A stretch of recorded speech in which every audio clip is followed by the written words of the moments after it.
number 2 is valid government ID. Examples, driver's license, national ID, or other recognized identification.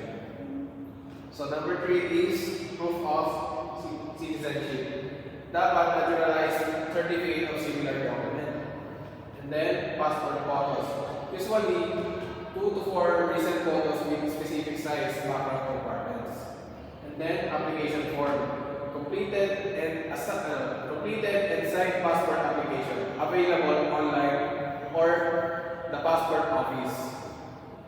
And then supporting documents, proof of residence, employment certificate, or student ID. And then for minors, birth certificate and consent form signed by parents, legal guardians. And then book an appointment.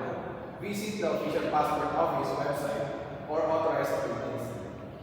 Schedule an appointment at your nearby passport office or consulate if required. Some countries allow walk-ins, but booking an appointment is recommended. And then paid application. Check the fee structure based on the type of passport. Payment methods are online payment during appointment scheduling. Payment at the passport office when putting cash, credit card, or money order. And then, number 4 is visit the passport office.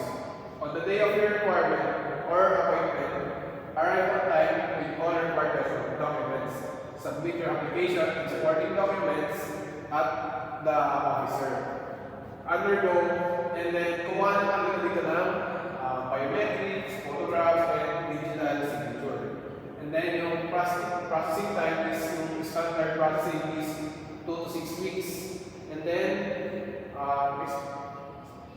expected processing is 1 to 2 weeks.